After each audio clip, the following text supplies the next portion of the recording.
भटकेंगे, अंधेरे में अब न भटकेंगे, दिए जलाएंगे बहुत हो चुका। अंधेरे में अब न भटकेंगे, दिए जलाएंगे बहुत हो चुका। अब खिड़कियों पर होंगी उजालों की दस्तक, अब खिड़कियों पर होंगी उजालों की दस्तक, पर्दे उठाएंगे बहुत हो चुका। सम्मानित मंच, विद्वत सभा स्थली, वर्तमान भारत के जिस युग में हम सांस ले रहे हैं, वह युग विडंबनाओं का युग है।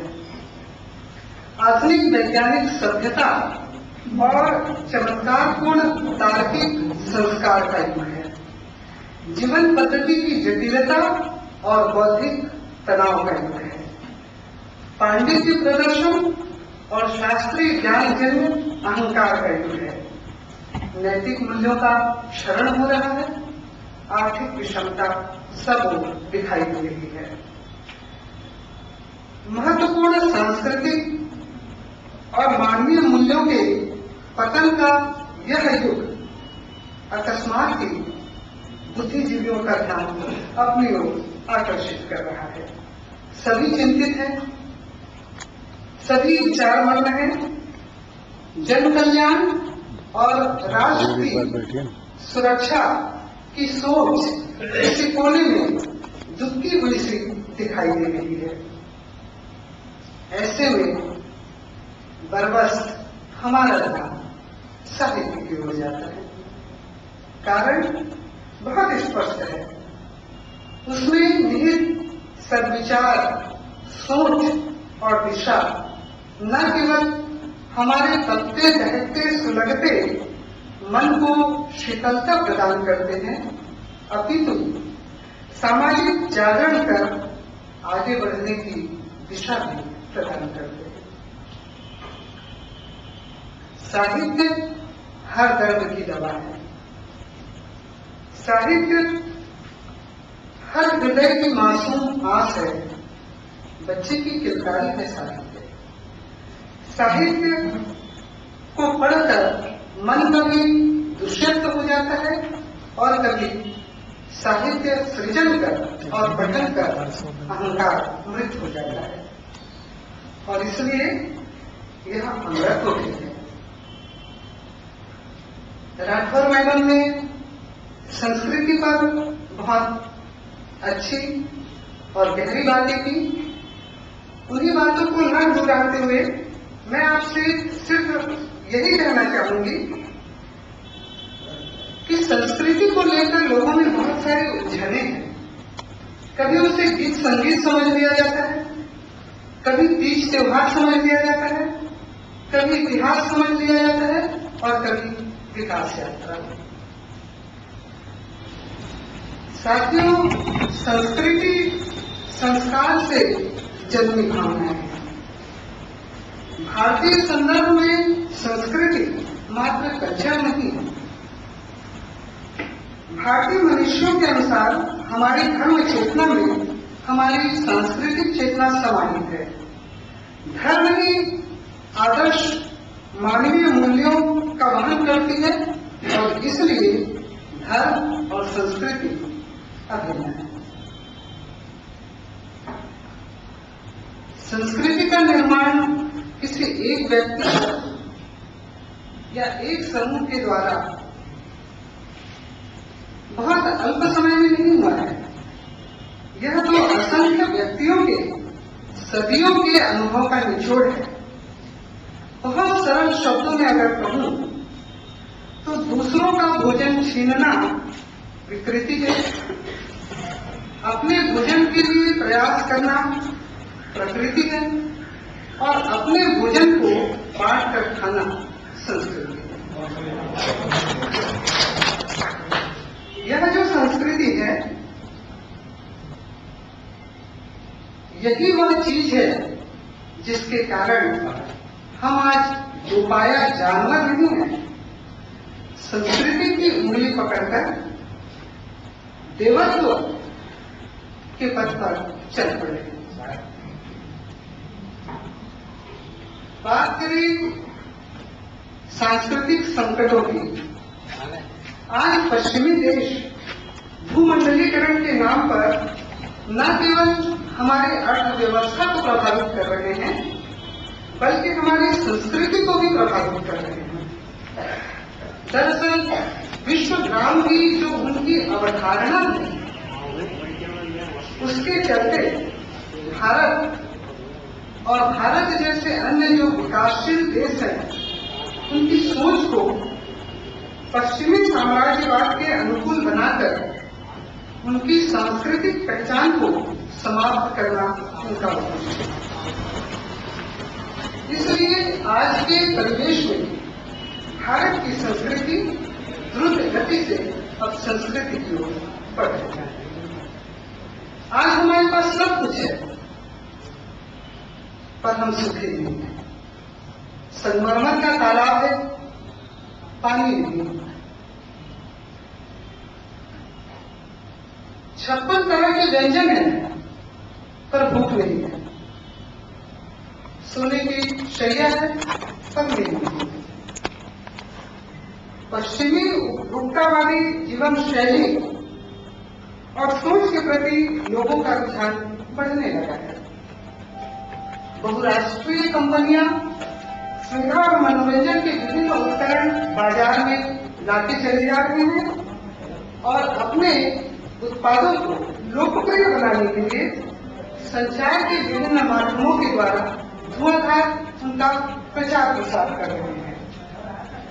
सबसे अधिक प्रभावित हो रहा है इससे सांस्कृतिक परंपराओं के वाहक मध्यम वर्ग। उनके उत्पादों के विज्ञापन इन परिवारों के मन में अनावश्यक रूप से उन्हें प्राप्त करने का लोभ जगाते चले जा रहे हैं। विज्ञापन इतना लुभावना और इंद्रधनुषी रंगों से रंगा होता है कि व्यक्ति को लगने लगता है कि यदि उसने इस उत्पाद को नहीं खरीदा तो उसके जीवन में कुछ अधूरा रह जाएगा। किसी तरह वो एक उत्पाद खरीदता भी है।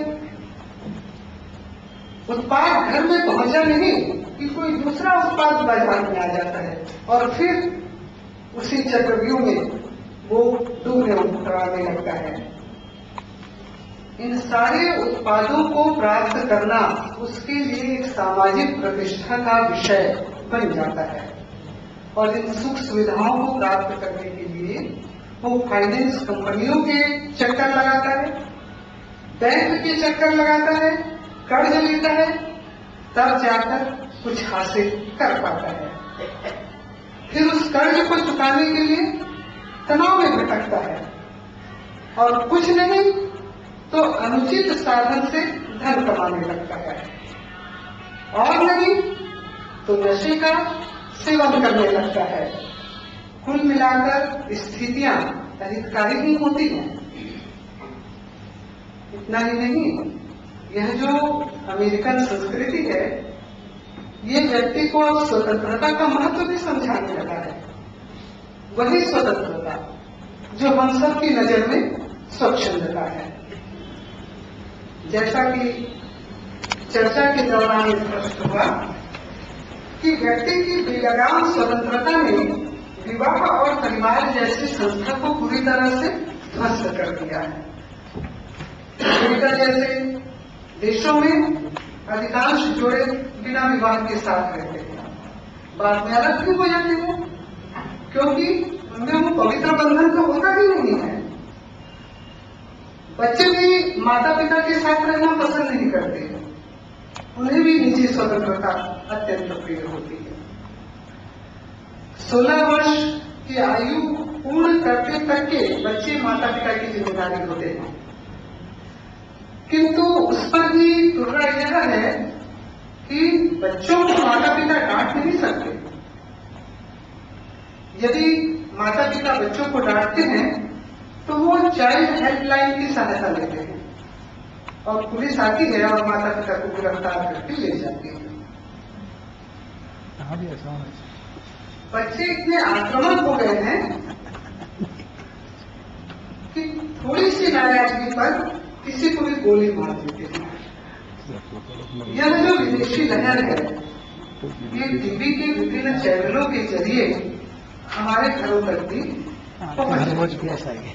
रफ्तार अभी धीरे है, खोलना पड़ेगा, लेकिन पुलिस चौकी लगता नहीं कि हम पहुंच नहीं पाएंगे। परिवार की पावन रिश्तों की डोर भी कमजोर पड़ने लगी है। नारी अपनी महिमा में ही 50,000 रुपये अतीत को भूल चुकी है। पूरे महीने भर आज की नारी पुरुष की सहचरी, मित्र, जीवन संगिनी या जिम्मेदार नागरिक बनने के स्थान पर विज्ञापन और फिल्मों में बाजार की देख मात्र बन गई है। सुनियोजित तरीके से उसे अपने आसपास के सुनहरे जाल को काटना होगा, अन्यथा वो इसमें फंसती चली जाएगी। उनको ये समझना ही होगा कि कजरारे काले नैना वाली जो संस्कृति है वे उसे सिनेमा घरों तक ही सीमित रहने देगी, अपने घरों में न लाए, अन्यथा सांस्कृतिक मर्यादाओं की दीवारें जब ढह जाएंगी तो हम केवल लकीर पीटते रह जाएंगे, कुछ नहीं कर पाएंगे। क्या बात एक और बात, धारावाहिकों में जो काल्पनिक परिवारों को प्रस्तुत किया जा रहा है, वे क्या कर रहे हैं? साम दाम दंड भेद हर तरीके से षड्यंत्र करके किसी और की दौलत को हथियाने का काम कर रहे हैं। और इस खलनायकी में नारी पुरुषों से कम नहीं है। विवाहेतर संबंधों की भी वकालत कर रहे हैं।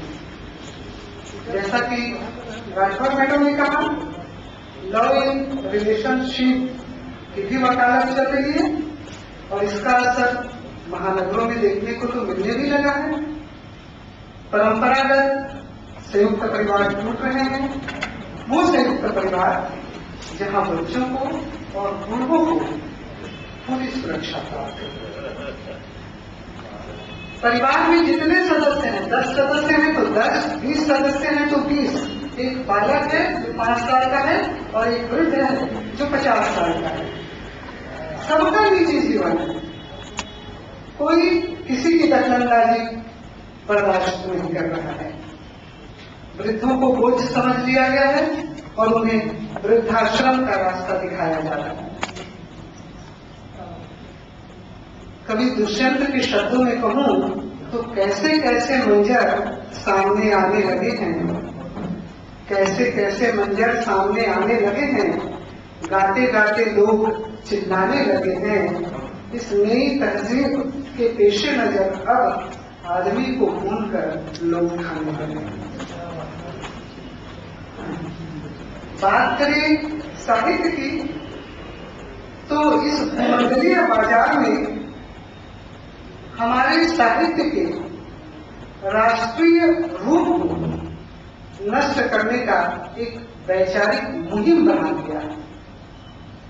अंग्रेजी भाषा में साहित्य सृजन का अंतर्राष्ट्रीय उपभोक्ताओं तक पहुंचने की सीख हमारे साहित्यकारों को दी जा रही है और भूमंडलीयकरण के माफियाओं ने अंग्रेजों द्वारा जो भाषा छोड़ी गई है उसको इंडो इंग्लिश का नाम देकर उसे समाज के एक बड़े वर्ग, बुद्धिजीवी वर्ग की भाषा बना दी है। और तो और केंद्रीय साहित्य अकादमी भी अब इस इंडो इंग्लिश को भारतीय भाषा मान ली है और इसमें लिखे हुए पुस्तकों को पुरस्कृत कर रही है। हिंदी भाषा जो हमारी राष्ट्रभाषा है, यह भाषा भूमंडलीकरण के हमले को सर्वाधिक छेड़ रही है। बहुराष्ट्रीय कंपनियां अपने उत्पादों को लोकप्रिय बनाने के लिए हिंदी को तोड़ मरोड़ कर प्रस्तुत कर रही है। देखिए जरा, टेस्ट कीजिए गर्मा गर्म न्यूज, मसालेदार मूवीज, चटपटी कॉमेडीज। यह दिल मांगे मोर, या नेस्कैफे का स्वाद मुंह में ऐसे घुल जाए कि जुबान फिसल सके। भाषा के इन प्रयोगों को अंग्रेजी भाषा का कमाल या हिंदी का अभिनव प्रयोग समझने की हम भूल न करें। इस तरह को हिंदी पर भाषाई हमला निरंतर हो रहा है और फलस्वरूप हिंदी की जो सृजनात्मक शक्ति है, उसके मुहावरों का जो लालित्य है वो समाप्त हो गया है। चूंकि साहित्यकार समाज का एक विशिष्ट अंग है, लिहाजा उसके योगदान के साथ इस वैशिष्ट की रक्षा का दायित्व जरूरत है भारतीय संस्कृति के विरुद्ध बुनी जा रही पश्चिम की साजिशों को वह स्वयं देखे और संस्कृति की महत्ता को समझे और लोगों को समझाए। साहित्यकारों को श्रेष्ठ सृजन करना होगा। यथार्थ चित्रण के नाम पर मनुष्य की निकृष्ट मनोवृत्तियों को महिमा मंडित करने की प्रवृत्ति से भी बचना होगा और बुद्धिजीवियों का ध्यान मैं प्रेमचंद के उस कथन की ओर ले जाना चाहूंगी जो आज के समय में और भी अधिक प्रासंगिक है। उन्होंने कहा था कि हमारी कसौटी पर वह साहित्य खरा उतरेगा जिसमें उच्च चिंतन हो, स्वाधीनता का भाव हो, सौंदर्य का स्वाद हो, सृजन की आत्मा हो, जीवन की सच्चाइयों का प्रकाश हो, जो हमें गति, संघर्ष और बेचैनी पैदा करे। हमें सुलाए नहीं, क्योंकि अब और सुना मृत्यु का लक्षण है। साथियों, आज का जो मनुष्य है उसने आकाश की ऊंचाई नाप ली है और समुद्र की गहराई नाप ली है, लेकिन आत्मा के भीतर, शरीर के भीतर प्रवेश करने में वो असमर्थ रहा है और आत्मिक खोज के अभाव के कारण ही समस्त मानव जाति आज एक अप्रत्याशित भय, कुंठा और त्रास से ग्रसित है। व्यक्ति को व्यक्ति से, वर्ग को वर्ग से और एक देश को दूसरे देश से भय लग रहा है। सभी को अपनी अस्मिता बचाने की चिंता लगी हुई है और यही कारण है कि सांस्कृतिक संकट और भी अधिक गहरा रहा है। सबको एकजुट होकर इससे उभरने का उपाय करना होगा। संगीतकारों, चित्रकारों, मूर्तिकारों और पत्रकारों को भी इसमें योगदान देना ही होगा। सबको मिलकर सरकार पर यह दबाव भी बनाना पड़ेगा कि वो ऐसा कोई शक्तिशाली फोरम बनाए जहां अश्लील भ्रामक और हिंदी से खिलवाड़ करने वाले विज्ञापनों और अपसंस्कृति फैलाने वाले टेलीविजन सीरियलों और फिल्मों के विरुद्ध शिकायत दर्ज करा के उचित कार्रवाई की मांग की जा सकती है। मुकुट बिहारी सरोज की पंक्तियों के साथ मैं अपनी बात खत्म करती हूँ कि मरहम से कुछ न होगा, मरहम से कुछ न होगा, यह फोड़ा नासूरी है, अब तो इसकी चीरफाड़ करना जरूरी है।